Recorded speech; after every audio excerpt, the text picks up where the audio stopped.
ક્યાં ગામથી આવ્યા હતા ભાઈ? ખોબડિયા ઈટિયા ખોબડી. ઈટિયા ખોબડિયા. બરોબર બરોબર. શું તકલીફ હતી ભાઈ?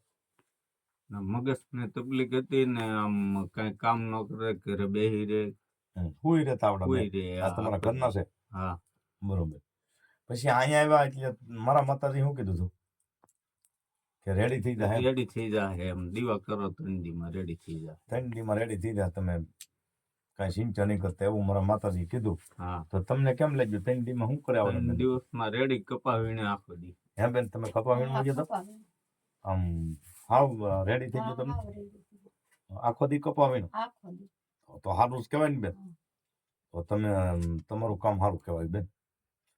આ તમને મારા માતાજીની શ્રદ્ધા હતી એટલે તમારી ઘરે મારા માતાજીએ સારું કામ કર્યું. હા. કારણ કે એ તમને શ્રદ્ધા છે ને એટલે રેડી છું. હું કાંઈ ભગવાન નથી, મને કાંઈ ખબર પડતી નથી. જે કરે એ મારીમાં શક્તિ કરે ને શક્તિ માતાજી સારું કરે. બાકી અમારી કોઈ એવી યશત નથી કે હું સારું કરી દઉં, પણ મારી મા શક્તિની એવી કૃપા છે એટલે એનાથી તમને મટે છે ને મટાડે માતાજી. માતાજી સારું કર્યું. પણ હાવ સારું થઈ ગયું ને બેન? હે આમ શાંતિ ને તમને?